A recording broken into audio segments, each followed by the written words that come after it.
도시 중심부에서 연 매출 30억 원을 자랑스럽게 선보이며 모두를 매료시키는 최고의 다이닝 브랜드입니다.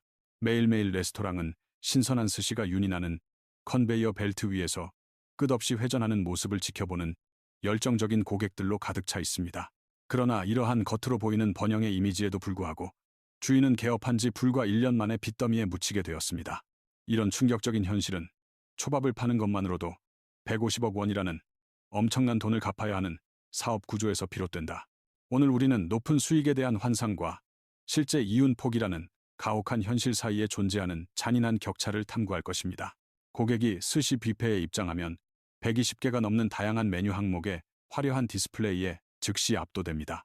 손님들이 연어와 새우의 잔치를 보는 동안 주인은 30명의 직원의 월급과 재료 청구서 더미를 봅니다. 3만 원대 가격으로 손님들은 먹고 싶은 만큼 먹으면 푸짐한 느낌을 받는다. 바쁜 주말 저녁에는 대기 시간이 50명을 초과하는 경우가 많으며 빈 테이블은 몇 분 안에 청소되고 다시 채워집니다. 이 엄청난 수요로 환산하면 해당 지역의 월 수익은 2억 5천만 3억 원에 이른다. 그러나 수익은 월말의 소유자의 은행 계좌에 실제로 남아있는 돈과 동일하지 않습니다. 업계에서는 수익은 자존심과 자존심이 중요하지만 이익은 실제 생존과 장수라는 말이 있습니다. 2억 5천만 원을 버는 가게의 비용을 막대한 재료비부터 살펴보자. 일반 레스토랑에서는 재료비의 30%를 지출하지만 뷔페에서는 낭비되는 음식의 양이 많아 50%에 이를 수 있습니다. 즉, 푸드스테이션을 가득 채우는 데만 매달 1억 2천만 원 이상이 사라진다는 뜻입니다. 인건비도 똑같이 무겁다. 직원 30명에게는 월급 7천만 원, 보험료 의무납부 등이 필요하다. 임대료 500만 달러와 유틸리티 비용 1,000만 달러를 빼면 간접비가 나머지 수익을 빠르게 질식시키기 시작합니다. 본사의 브랜드 로열티 900만 원을 더 지불하고 나면 오너에게는 1,100만 원만 남는다. 결과적으로 주인은 가게에 들어오는 100원당 4원밖에 벌지 못하는 사업 구조를 갖게 됐다. 놀랍게도 이 계산에는 막대한 초기 투자금과 대규모 대출에 따른 막대한 이자 지급도 포함되지 않습니다. 라인 21. 이를 따져보면 보통 50평짜리 파스타나 한식당은 1억 원 내외로 문을 열 수 있다. 뷔페의 규모는 완전히 다르기 때문에 수백 명의 손님이 푸드스테이션 사이를 자유롭게 이동할 수 있는 특수한 내부 레이아웃이 필요합니다. 300평 규모의 공간에 인테리어 공사에만 9억, 12억 원의 예산이 소요된다. 그 다음에는 대형 냉장고 10대, 특수수조, 초밥 작업대, 튀김기, 국수 끓이는 기계 등 중공업 주방 장비가 등장합니다.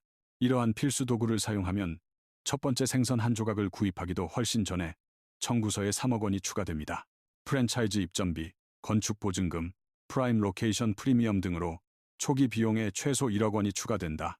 다 합치면 최소 투자 금액이 500만 원이 됩니다. 정말 인생을 바꿀 만큼의 금액입니다. 25년 초반 현재 이는 서울 시내 주거용 아파트 평균 가격보다 높은 수준이다. 모든 투자자에게 가장 중요한 질문은 식품 판매를 통해 이 막대한 자본을 현실적으로 회수할 수 있는지 여부입니다. 월 순이익이 1,000만 원이라도 원금을 갚는 데만 11년 이상이 걸린다. 그러나 현금 500만 원을 갖고 있는 기업가는 극소수다. 대부분은 약 10억 원 정도의 대규모 은행 대출로 시작합니다. 은행은 연이자 기준으로 매달 400만 원이 넘는 이자를 어김없이 요구하고 있다. 이 이자를 1,000만 원의 영업이익에서 빼면 오너에게는 700만 원 남는 돈이 남는다. 그러나 원금도 상환되어야 합니다. 20년을 넘겨도 월 부담금은 400만 원이 추가된다. 이자와 원금을 모두 빼고 나면 이 거대한 제국의 주인에게는 고작 260만 원만 남는다. 현재 기준 근로자 월 최저임금이 210만 원 정도인 점을 감안하면 오너가 직원들보다 겨우 버는 수준이다. 이러한 압도적인 재정적 부담으로 인해 많은 기업이 이 시장에서 운영 첫 해를 넘기고 생존하는 것이 거의 불가능합니다. 부채 외에도 레스토랑의 궁극적인 생존은 재료 비용을 효과적으로 관리하는 간단하고 잔인한 공식에 달려 있습니다. 일반적인 레스토랑은 음식 비용을 매출의 30%로 유지하는 것을 목표로 하지만 뷔페 모델은 이러한 통념을 완전히 깨뜨립니다. 라인 41. 럭셔리함과 풍요로움의 환상을 유지하려면 뷔페 라인은 문이 열리는 순간부터 음식으로 넘쳐야 합니다. 하나의 빈 접시나 반쯤 채워진 트레이는 부족하다는 신호를 보내 즉각적인 불만과 온라인상의 부정적인 리뷰로 이어집니다. 이러한 압력으로 인해 주방에서는 지속적으로 과잉 생산을 하게 되어 고객의 접시에 결코 닿을 수 없는 고품질 음식이 산더미처럼 쌓이게 됩니다. 프리미엄 연어, 신선한 참치, 바삭한 튀김, 장인이 만든 디저트 등 120개 이상의 품목이 있습니다. 신선도는 스시 사업의 궁극적인 적입니다. 생선은 카운터에 닿으면 몇 분 안에 수명이 측정됩니다.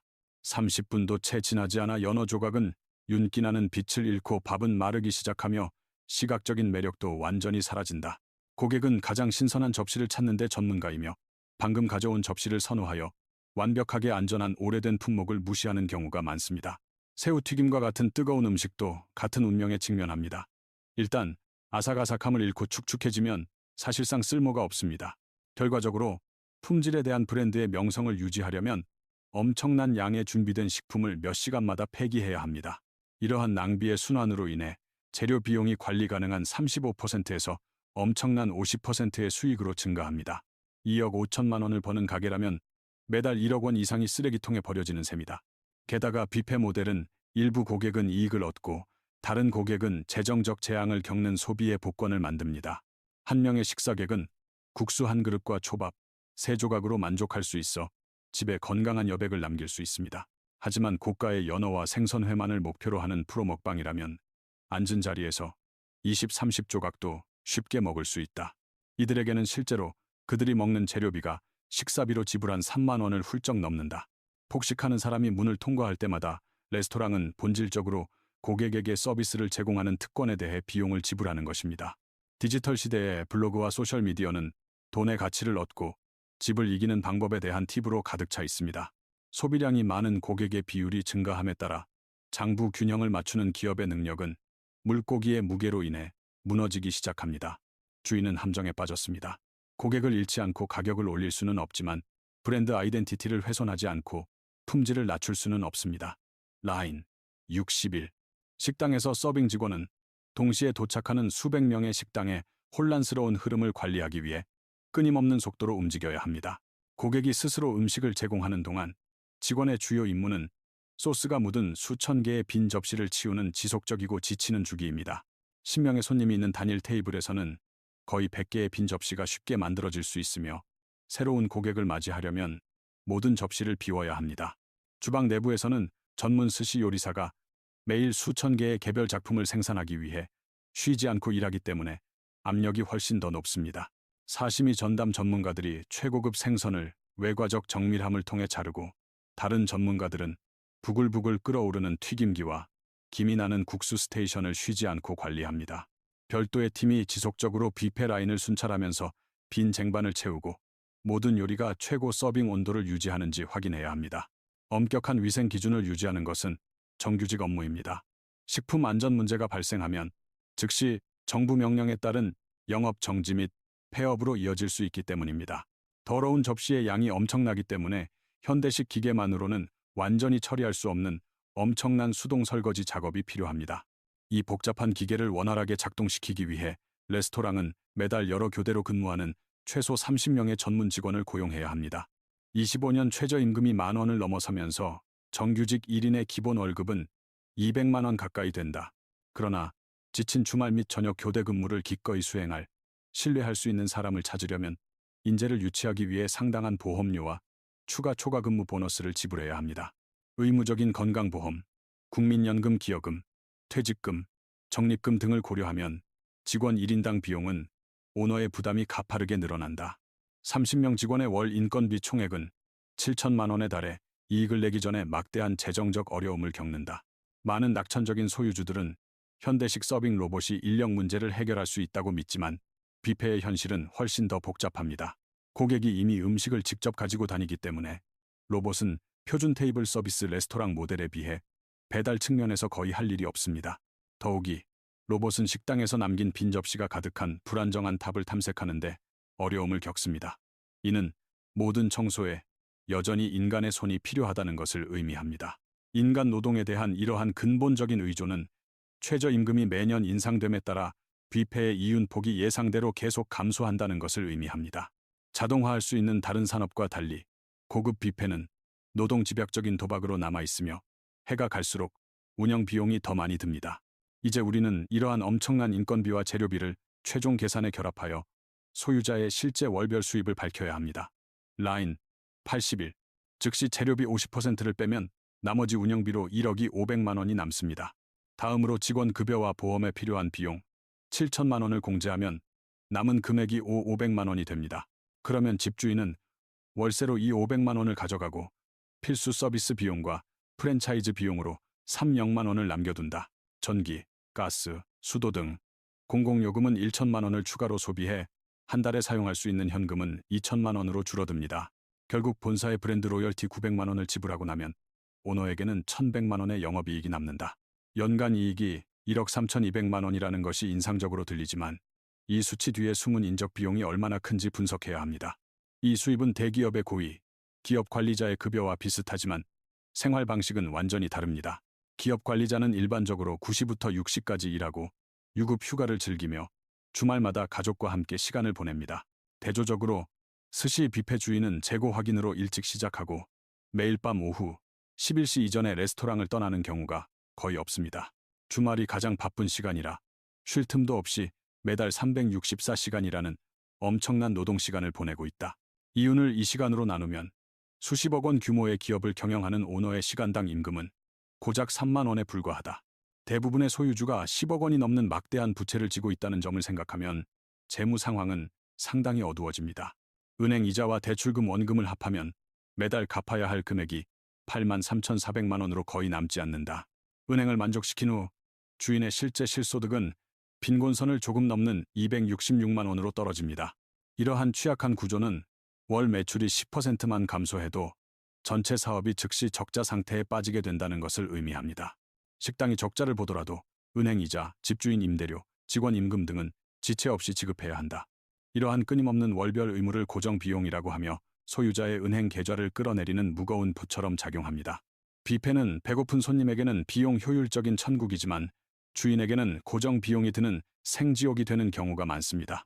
몇 달 연속 적자가 지속되면 소유자의 개인 부채는 무섭고 멈출 수 없는 속도로 눈덩이처럼 불어나기 시작합니다. 라인 100일. 한쪽 끝에서는 고급 호텔 뷔페와 독점적인 오마카세 장소가 경기 침체에 영향을 받지 않는 부유한 고객들에게 높은 가격을 청구함으로써 번성하고 있습니다. 이러한 고급 시설은 고객이 진정으로 독특하고 장인 정신이 넘치는 경험을 위해 기꺼이 프리미엄을 지불하기 때문에 한 달 동안 대기자 명단을 자랑하는 경우가 많습니다. 스펙트럼의 반대쪽 끝에서는 저렴한 편의점 식사와 저가형 프랜차이즈가 필수 영양을 최저 가격으로 제공함으로써 지배적입니다. 경제가 약해지면 이러한 예산 친화적인 옵션은 실제로 더 많은 사람들이 기본적인 필요사항을 희생하지 않고 일일 비용을 낮추려고 노력함에 따라 성장을 보게 됩니다. 위험은 중저가 초밥 뷔페와 패밀리 레스토랑이 뚜렷한 우위 없이 갇히게 되는 중간 시장의 데스밸리에 있다. 많은 일반 가정에서는 1인당 3만 원이 상당한 부담이 되지만 음식을 좋아하는 사람들에게는 그 품질이 실망스러울 정도로 평범하다고 느낄 때가 많습니다. 스펙트럼의 양쪽 끝에 있는 고객이 더 정의된 옵션을 향해 표류하기 시작하면서 이 중간 지점은 서기 위태로운 지점입니다. 역사는 미국의 대규모 뷔페 체인이 갑작스럽고 완전한 파산에 직면했던 208년 금융위기에서 볼 수 있듯이 이것이 세계적인 현상임을 보여줍니다. 가게가 허리띠를 졸라매면서 고객들은 가치를 극대화하기 위해 뷔페에서 더 많이 먹었고 이로 인해 매출은 완전히 정체된 반면 재료비는 급등했습니다. 현재 한국 시장에서는 압도적인 물류력을 지닌 거대 기업체의 형태로 개인 소유주들에게 새로운 그림자가 드리워지고 있습니다. 애슐리와 같은 주요 기업은 개인 소유자가 따라올 수 없는 수준의 구매력을 보유하고 있기 때문에 뷔페 전쟁에서 살아남을 수 있습니다.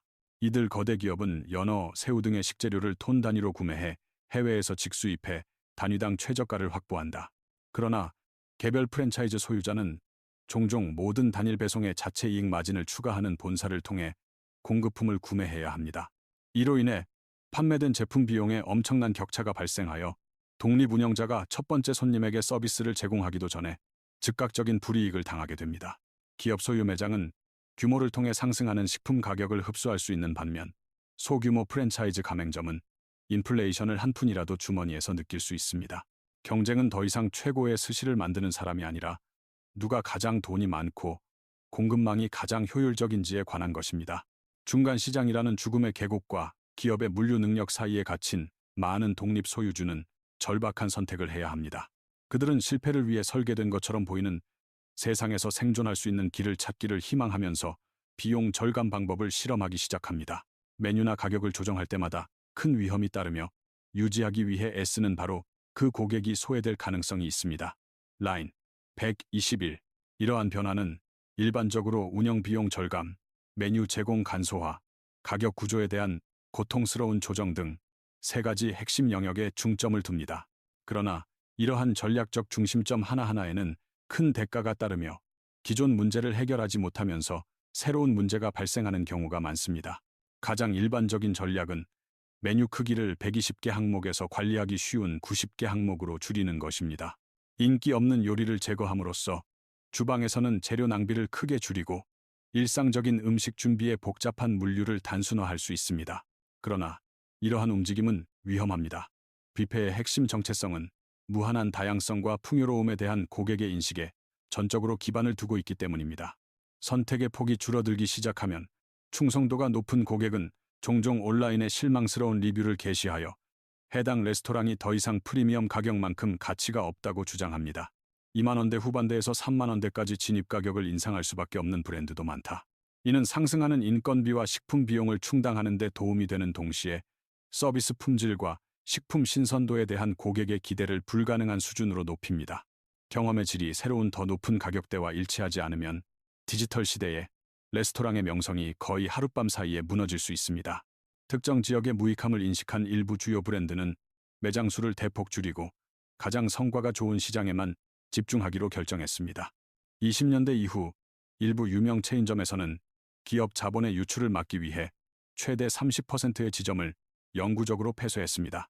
300평 규모의 매장을 닫는 것은 개인 가맹점에게 처음보다 더 많은 빚을 안겨주는 재정적 재앙이 될 때가 많다. 건축주는 값비싼 내부 철거 비용을 지불하고 상업 공간을 원상태로 복원하고 막대한 계약 해지 위약금을 지불해야 한다. 처음에는 수억 원이 드는 고급 주방용품도 중고장비 리셀러에게 몇 푼 안 되는 가격에 팔린다. 일부 절박한 주인은 배달 전용 모델이나 일반 일본식 식사로 방향을 바꾸려고 노력하지만 이는 종종 훨씬 더 심각한 문제에 대한 일시적인 해결책일 뿐입니다. 300평 규모의 대규모 상업 공간을 배송허브로 운영하려는 것은 비효율적인 면적 낭비와 비싼 월세 낭비입니다. 이에 따라 현재 스시 뷔페 시장 전체는 위축된 상태다. 새로 문을 여는 점포보다 폐점하는 점포가 더 많기 때문이다. 개인 기업가의 경우 이 특정 시장에 진입하는 위험은 재정적으로 자살이라고밖에 설명할 수 없는 수준에 도달했습니다. 끝없는 음식과 행복한 손님들로 가득한 300평 규모의 식당이라는 아름다운 환상은 훨씬 더 어둡고 영속적인 현실을 가립니다. 라인 141. 이러한 영업이익은 상당해 보일 수 있지만 은행이 사업에 대한 막대한 지분을 요구하기 위해 도착하기 전 마지막 정거장인 경우가 많습니다. 꿈을 이루기 위해 많은 돈을 빌린 기업가의 경우 매달 원금과 이자를 지불하면 실제 집에 가져갈 수 있는 급여가 최저임금 수준으로 낮아질 수 있습니다. 평생 저축한 돈을 투자한 사람이 1년이 지나자 개인 통장에 빚만 찼다는 사실은 비극적인 결과입니다. 뷔페 비즈니스 모델에는 판매량 증가가 동시에 간접비를 증가시켜 이윤 마진이 매우 얇아지는 구조적 함정이 있습니다. 외식 시장의 죽음의 계곡에 갇힌 이들, 독립식당은 호텔의 고급스러움이나 저가상점의 효율성과 경쟁하기 위해 고군분투하고 있습니다. 개인 소유자는 글로벌 기업의 막대한 구매력이 부족합니다. 즉, 고객 만족에 필요한 고급 재료에 대해 훨씬 더 많은 비용을 지불한다는 의미입니다. 부채 부담 없이 운영되는 주요 위치의 매장 등 성공 사례는 확실히 존재하지만 이는 업계 표준이라기보다는 드문 예외입니다. 우리는 이 행운의 생존자들을 일반적인 경험으로 착각해서는 안 됩니다. 그렇게 하면 많은 낙천적인 몽상가들이 깊고 돌이킬 수 없는 재정적 파멸에 빠지게 되기 때문입니다. 비즈니스 세계에서 궁극적인 성공 척도는 얼마나 팔았느냐가 아니라 실제로 주머니에 얼마나 많은 돈이 남아있느냐입니다. 프랜차이즈 판매 시트의 빛나는 전망을 살펴보고 최악의 경제 시나리오에서 운영에 드는 차갑고 어려운 비용을 계산해야 합니다. 3억 원을 벌어들이고 5억만 원의 이익을 내는 작고 효율적인 가게가 30억 원의 거대 손익분기점보다 훨씬 낫습니다. 작지만 수익성이 높은 이 사업은 궁극적으로 귀하의 은퇴를 보호하고 귀하의 가족이 미래에 번영하는 데 필요한 장기적인 안전을 제공할 것입니다. 우리 조사의 중심 교훈은 분명합니다. 높은 수익의 허영심에 현혹되지 말고 이윤의 온전함에 집중하십시오. 이익이 나지 않는 고수익 사업을 구축하는 것은 해안에 거대한 모래성을 쌓고 첫 번째 밀물이 그것을 씻어내기를 기다리는 것과 같습니다. 이제 우리는 여러분에게 마지막 질문을 던집니다. 오늘의 선택이 주어졌을 때 여러분은 거대하고 수익이 높은 제국을 선호합니까? 아니면 작고 수익성이 높은 상점을 선호합니까? 글로벌 대화에 참여하려면 아래 댓글 섹션에서 귀하의 생각, 개인적인 비즈니스 경험 및 철학을 공유하시기 바랍니다. 다음 에피소드에서는 스펙트럼의 반대편, 즉 놀라운 수익 마진을 달성하는 중소기업의 비밀을 탐구하기 위해 방향을 틀겠습니다. 현명한 소규모 전략을 통해 빚을 지고 있는 사람과 결국 부동산 소유자가 되는 사람의 결정적인 차이를 분석해 보겠습니다. 부와 사업의 숨겨진 구조에 대한 심층 분석을 놓치지 않으려면 지금 바로 이 동영상을 구독하고 좋아요를 누르세요. 라인 161. 5천만 원을 벌어들이는 작고 효율적인 상점이 거의 손익분기점에 도달하지 못하는 거대한 제국보다 훨씬 우월하다는 것을 기억하십시오. 이 여정의 핵심 교훈은 결코 높은 매출 수치에 속지 말고 실제 남은 돈에 집중하라는 것입니다. 매출 30억 원을 벌어도 이익이 없다면 당신의 사업은 모래 위에 지은 집에 불과하다. 지금 시장에 진출한다면 개인적으로 어떤 비즈니스 모델을 선택할 것인지 생각해 보시기 바랍니다. 대규모 운영의 명성을 선호하시나요? 아니면 더 작고 수익성이 높으며 관리하기 쉬운 부티크 매장에서 제공되는 안전한 재정적 자유를 선호하시나요? 커뮤니티로서 이 중요한 토론을 계속할 수 있도록 아래 댓글 섹션에서 귀하의 독특한 관점과 비즈니스 철학을 공유해 주세요. 다음 영상에서는 스펙트럼의 반대쪽 끝을 탐색하고 유난히 높은 수익을 올리는 중소기업의 비밀을 공개하겠습니다. 우리는 왜 일부 기업가가 부채의 악순환에 계속 갇혀 있는 반면 다른 기업가는 현명한 전략을 통해 부유한 부동산 소유자로 성공적으로 전환하는지 조사할 것입니다. 복잡한 돈의 흐름과 비즈니스 구조를 계속해서 마스터하고 싶다면 지금 바로 구독과 좋아요 버튼을 클릭하세요. 알림을 활성화하면 가장 먼저 최신 정보를 받고 오늘 논의한 위험한 금융 함정을 피할 수 있습니다. 고수익 저수익 스시 뷔페, 레스토랑의 세계 뒤에 숨은 충격적인 금융 현실을 심층 분석하는 데 함께 해주셔서 감사합니다. 실제 이익을 창출하지 못하는 사업은 본질적으로 소유자에게 매우 비싸고 시간이 많이 걸리는 취미라는 점을 항상 명심하십시오. 경쟁이 치열한 비즈니스 세계에서 내리는 모든 전략적 결정은 맹목적인 희망보다는 냉정한 수학과 현실적인 예측을 바탕으로 이루어져야 합니다. 거대한 매장을 소유한다는 원대한 꿈 때문에 완전하고 돌이킬 수 없는 재정적 파탄에 실제 위험을 보지 못하게 해서는 안 됩니다. 소규모 기업은 종종 훨씬 더 지속 가능하며 지속 가능성은 갑작스러운 경기 침체 중에 누가 생존할지를 결정하는 핵심 요소입니다. 우리는 이 상세한 분석이 귀하의 장기적인 재정 건전성과 개인적 성공을 위해 정보를 바탕으로 더 나은 결정을 내리는 데 도움이 되기를 진심으로 바랍니다. 모든 구독과 좋아요를 통한 귀하의 지원은 경제에 대한 필수적인 숨겨진 진실을 모든 사람에게 더 많이 알리는 데 도움이 됩니다. 집중된 소규모 비즈니스의 성공과 수익의 놀라운 상승을 축하하는 다음 비디오에서 뵙기를 기대합니다. 그때까지는 수익에 집중하고 이익에 주목하고 힘들게 번 돈을 계속 현명하게 사용하세요.